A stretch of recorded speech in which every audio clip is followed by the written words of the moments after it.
Namaskar students. So from this lecture we will going to discuss about Bode plots.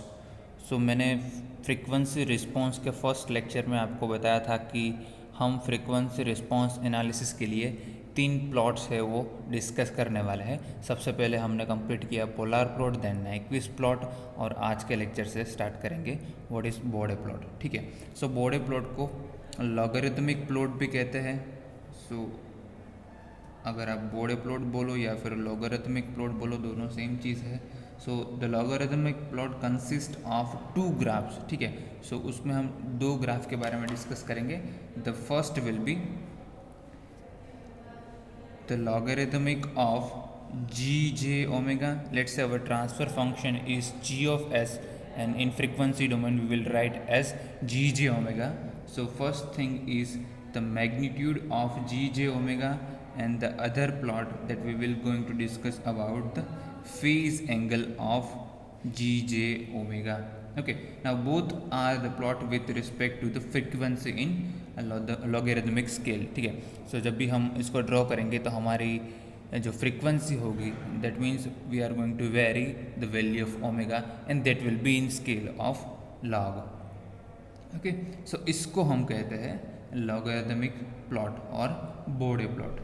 Let's say हमारे पास कोई transfer function है that is G J omega, तो हम उसको frequency domain में कुछ ऐसे भी लिखते हैं कि भाई magnitude of G J omega and e raised to j phi, that is nothing but the phase angle. So this is nothing but magnitude of this transfer function and the angle. But as far as the logarithmic plot or the Bode plot has concerned, the magnitude of gj omega is represented by 20 log or base 10 magnitude of gj omega. ठीक है, तो यहाँ पर जब मैं magnitude की बात करता हूँ then it will be 20 log of 10 gj omega. ठीक है, so here we are considering about logarithmic mode और logarithmic magnitude of our transfer function. Okay, so इसका यूनिट क्या रहेगा, then the unit of magnitude will be decibel. ठीक है, सो जब भी हम लॉगरिथमिक प्लॉट या फिर बोडे प्लॉट ड्रॉ करते हैं सो उसके लिए हम यूज़ करेंगे semi log paper. So generally हमारा जो बोडे प्लॉट है वो सेमी लॉग पेपर पे ड्रॉ करा जाता है। ठीक है, using the linear scale for the magnitude in decibel and the phase angle will be going to be measured in degree. ठीक है, with the logarithmic scale of the frequency in radian per second. तो यहाँ पर जब हम frequency की values very करते हैं that is omega which is measured in radian per second, तो हमारी वाई एक्सिस पर हम हमारा मैग्नीट्यूड है और या फिर हमारा फेज एंगल है उसको मेजर करेंगे, और हमारी जो रियल एक्सिस है एक्स एक्सिस है उस पर हम ओमेगा की वैल्यू मेजर करेंगे। ठीक है, अब नाइक्विस्ट प्लॉट में हमने देखा था कि भाई हम गेन मार्जिन फाइंड करते हैं, फेज मार्जिन फाइंड करते हैं, जिसकी मदद से हमें सिस्टम की रिलेटिव स्टेबिलिटी के बारे में पता चलता है। तो बोडे प्लॉट और नाइक्विस्ट प्लॉट में डिफरेंस क्या है? ठीक है, क्यों हम बोडे प्लॉट को यूज़ करते हैं, क्यों नाइक्विस्ट को यूज़ नहीं करते? ठीक है, so the Bode plot is nothing but asymptotic approximation of the actual plot. तो जो भी हम एसिम्प्टोटिक लाइंस फाइंड करते हैं, हमारा पोल्स है उसका जो रूट्स फाइंड करते हैं, so our Bode plot is nothing but the asymptotic approximation of our actual plot. ठीक है, जब भी हम बात करते हैं लो फ्रीक्वेंसीज के बारे में, ठीक है, तो low frequencies response is also achieved in case of Bode plot. ठीक है, तो जब भी हमारी लो फ्रीक्वेंसी होगी उस केस में रिस्पॉन्स फाइंड करना होगा, that will be possible in case of Bode plot. ठीक है, but zero frequency response is not possible. Why? Because we know that the log of zero is nothing but minus infinite. okay, so which creates some problem, that is why zero frequency response cannot be achieved in case of Bode plot। लेकिन जब भी हम low frequency की बात करते हैं तो उसका रिस्पांस हम इजीली बॉडे प्लॉट की मदद से फाइंड कर सकते हैं। ठीक है, सो ये तो चीज़ हो गई कि बॉडे प्लॉट क्या है, हम किसके लिए फाइंड करते हैं और कौन कौन सी चीज़ है वो इम्पॉर्टेंट है। तो ये दो चीज़ आपको याद रखनी होगी, लॉगरिथमिक प्लॉट और Bode plot is nothing but the magnitude plot and the phase plot. Magnitude को हम कैसे फाइंड करेंगे 20 log 10 जी जे ओमेगा, और फेज को कैसे फाइंड करेंगे angle of G J omega. ठीक है, इतनी चीज़ आपको याद रखनी पड़ेगी। ओके, और हमारा जो मैग्नीट्यूड होगा that will be in decibel. Now let's say हमारे पास कोई ट्रांसफ़र फंक्शन है जी जे ओमेगा। ठीक है, तो जनरली हमारा जो ट्रांसफ़र फंक्शन है वो कुछ इस तरह का होता है। लेट्स से हमारे पास ट्रांसफ़र फंक्शन में कोई गेन है के, ठीक है, और हमारे पास नंबर ऑफ ज़ीरोज़ है न्यूमरेटर में, so that will be in multiplication, that is why I am writing multiplication of i is equal to 1 to n, where what is I 1 plus j omega ti. Okay, so if I is equal to 1 that means we are having 1 0. ठीक है, so हमारे zero से वो multiplication में है। Denominator पे क्या रहेगा, हमारे नंबर ऑफ पोल्स कितने हैं उस पर डिपेंड करेगा। सो लेट से हमारा पोल हो वो ओरिजिन पे हो सकता है। ठीक है, उस केस में हम प्लस आर स्टैंड्स फॉर के भाई कितने नंबर ऑफ पोल्स है वो ओरिजिन पर है। प्लस और माइनस इसलिए लिख रहा हूँ क्योंकि यहाँ पर हमारे ओरिजिन पर पोल भी हो सकता है या फिर ज़ीरो भी हो सकता है, तो माइनस होगा तो वो न्यूमरेटर पे चला जाएगा, इट मीन्स वो पोल नहीं है, वो क्या है हमारा ज़ीरो है। ठीक है, तो ये हो गया हमारा ओरिजिन पे हमारा पोल या ज़ीरो हो सकता है। ऐसे ही हमारा रियल एक्सिस पर कोई पोल हो सकता है, उसके लिए सेम ऐसे लिख सकते हैं, let's say m number of poles are at real axis. Okay, अब यहाँ पर i यूज़ किया है तो यहाँ पर j यूज़ करते हैं। ठीक है, तो ऐसा कुछ हो सकता है। अभी मैं जनरल ट्रांसफ़र फंक्शन की बात कर रहा हूँ, या तो हमारे पास रियल ज़ीरो हो सकता है, या तो रियल पोल हो सकता है, या तो ऐसा कोई पोल या ज़ीरो हो सकता है जो ओरिजिन पर है। दूसरी चीज़ क्या हो सकती है, या तो हमारे पास इमेजिनरी पोल एंड ज़ीरो हो सकते हैं। ठीक है, सो इमेजिनरी पोल एंड ज़ीरो, इसका मतलब हमारे पास कोई क्वाड्रेटिक इक्वेशन होगा, उस क्वाड्रेटिक इक्वेशंस के रूट फाइंड करेंगे तो हमें पोल और ज़ीरो क्या मिलेंगे, वो मिलेंगे हमें imaginary. Okay, so that is why I am writing कि कोई अभी के यूज़ कर रहा हूँ मैं, तो वो क्वाड्रेटिक इक्वेशन कुछ लेट से जनरल फॉर्म में मैं लिख रहा हूँ 2 zeta that will be j omega by omega n plus omega by omega n whole square. ठीक है, प्लस और माइनस, यहाँ पर भी आर ही लिख रहा हूँ, इसका मतलब वो पोल भी हो सकता है, वो भी ज़ीरो भी हो सकता है। ठीक है, सो कुछ ऐसा हमारा जनरल ट्रांसफ़र फंक्शन बनेगा। फिर से आपको समझा दूँ, इसको मैंने ऐसे क्यों लिखा है। लेट से हमारे पास ये पोल ज़ीरो डायग्राम हमें बनाना है, ये रियल एक्सिस है, ये j ओमेगा एक्सिस है। तो कौन कौन सी पॉसिबिलिटी हमारे पास हो सकती है, या तो हमारा कोई पोल यहाँ पर हो सकता है। अभी सिर्फ पोल की बात करें तो ये पोल हमने यहाँ पर डिनोट किया है। ठीक है, यहाँ पर भी हमारा कोई पोल हो सकता है और यहाँ पर भी हो सकता है, इसको मैंने यहाँ पर आपको दिखाया है। ठीक है, और पॉसिबिलिटी ये भी है कि यहाँ पर भी पोल हो सकता है, यहाँ पर भी हो सकता है। इसका मतलब वो क्वाड्रेटिक इक्वेशन होगा, उसको सॉल्व करेंगे तो हमें यहाँ पर पोल मिलेंगे। ठीक है, सो ये सब हमने जो पोल के बारे में डिस्कस किया वो ज़ीरो के बारे में भी हो सकता है। ठीक है, तो ज़ीरो हमने जो ये वाला ज़ीरोज़ है वो तो हमने यहाँ पर दिखा दिया।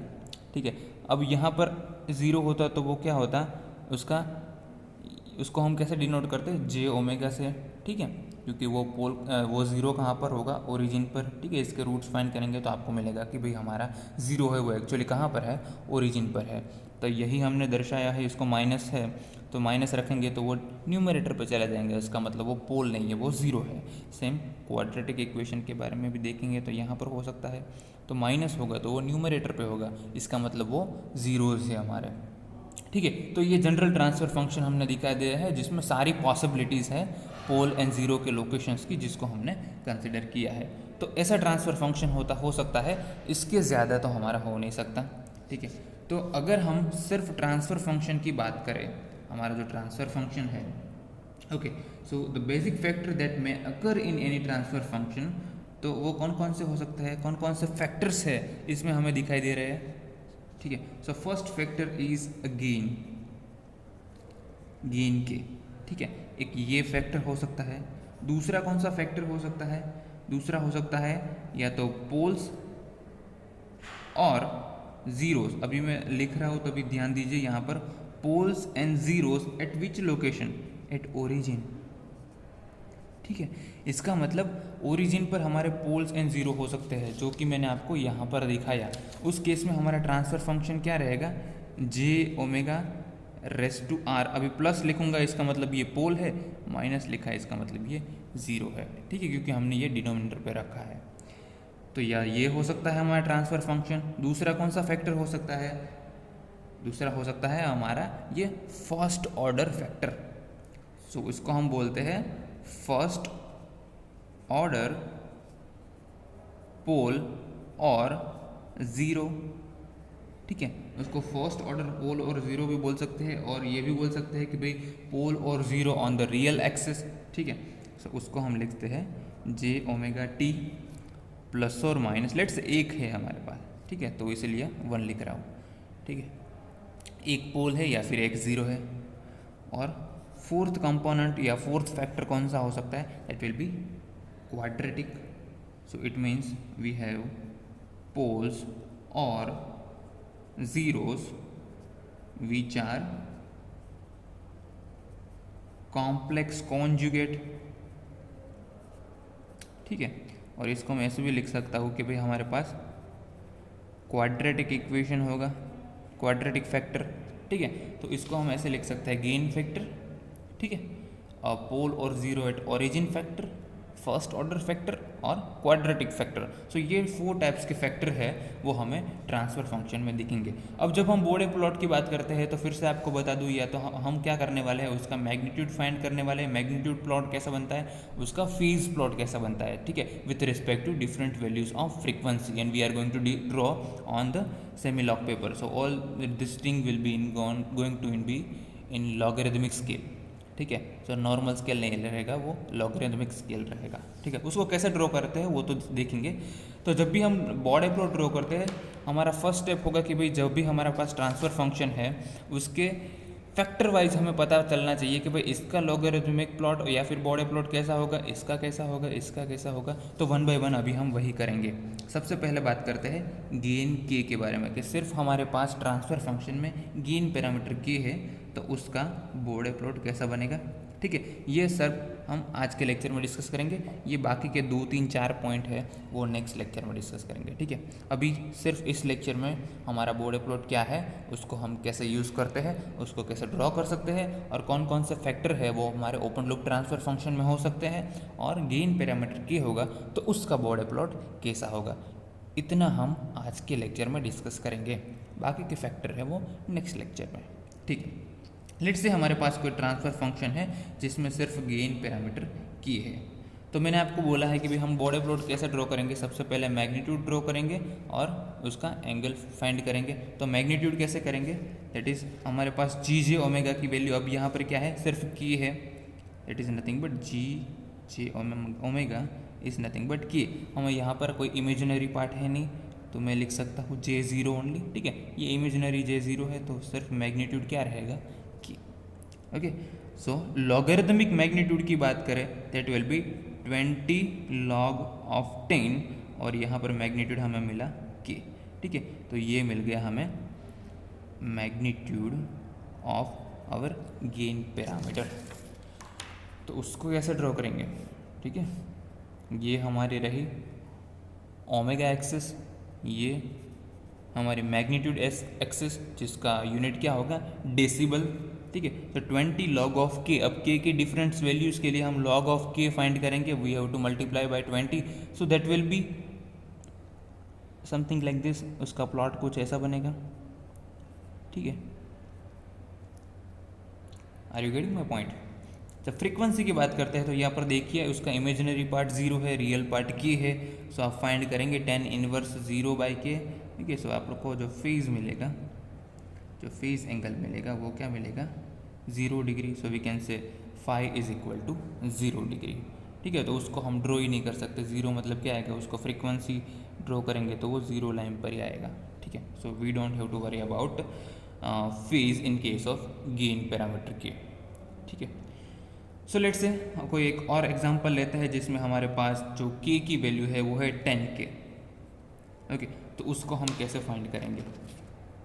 सो अगेन 20 log, अगर मैग्नीट्यूड फाइंड करते हैं तो क्या करेंगे 20 log of whatever the open loop transfer function we are having. So इसको हम लिख सकते हैं 20 log of 10 plus 20 log of k, क्योंकि हमें पता है that log a b is nothing but log of a plus log of b. ठीक है. सो अब मुझे पता है log ऑफ 10 वेर यहाँ पर बेस क्या है हमारा 10 ही है. ठीक है, बेस भी 10 है. सो log 10 base 10 is nothing but 1. सो ये हमारा रहेगा 20 और ये रहेगा log 20 प्लस के. तो इसका भी जो बॉर्डर प्लॉट है वो कुछ यहाँ पर इस तरह से आएगा. ठीक है. सो हमारे पास जब भी गेन पैरामीटर होगा उसका बॉर्डर प्लॉट ऐसे मिलेगा हमें. अब ये एसिम्प्टोटिक लाइन है. ठीक है, which is nothing but the asymptotic approximation of the actual plot. ठीक है. तो अभी हमने ये गेन पैरामीटर के बारे में बात किया. लेट से हमारे पास कोई गेन पैरामीटर है जिसकी वैल्यूज हमें दी है -k. ठीक है. सो जब भी हम मैग्नीट्यूड फाइंड करेंगे that will be the 20 log of mode के, तो -k हो गया तो फिर मैग्नीट्यूड तो सेम ही रहेगा, लेकिन फेज एंगल की तब बात आएगी तो फेज एंगल रहेगा -180 डिग्री. ठीक है. सो ये चीज़ आपको याद रखनी है गेन पैरामीटर के बारे में. ओके. तो इतनी चीज़ आप याद रखेंगे तो आपके पास जो ट्रांसफ़र फंक्शन होगा उसमें जो भी गेन पैरामीटर होगा उसका बॉर्डर प्लॉट आप इजीली बना सकते हैं. ठीक है. तो गेन पैरामीटर के केस में आपको सिर्फ क्या याद रखना है कि उसका मैग्नीट्यूड प्लॉट कैसा आएगा, लाइक अ स्ट्रेट लाइन. ठीक है, with having some magnitude that is 20 log of k which will be depends on the value of k. ठीक है. फेस प्लॉट हमारा क्या आएगा 0 डिग्री और -180 degree in case of -k.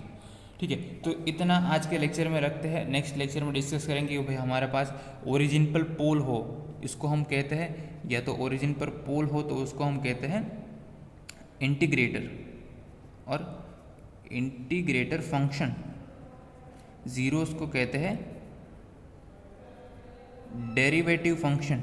अब उसको ऐसा क्यों कहते हैं वो भी हम नेक्स्ट लेक्चर में देखेंगे. तो जब भी हमारे पास पोल और जीरो एट हमारे पर ओरिजिन पर होगा तो उसका बॉर्डर प्लॉट कैसे ड्रॉ करते हैं, फर्स्ट ऑर्डर पे होगा तो उसका कैसे करते हैं, क्वाड्रेटिक फैक्टर के केस में भी कैसे करते हैं, वो नेक्स्ट लेक्चर में डिस्कस करेंगे और बाद में उसके एग्जाम्पल से उसको फोकस करेंगे कैसे सॉल्व करता है. ठीक है. So this is all about today's lecture. इसके रिगार्डिंग कोई भी आपको डाउट हो तो आप मुझे बोल सकते हैं. सॉरी, ये वाला जो फैक्टर है आप अब तक आपको दिखाई नहीं दे रहा है, लेकिन अब आप देख सकते हैं. ठीक है, वो क्या था, I am sorry for that.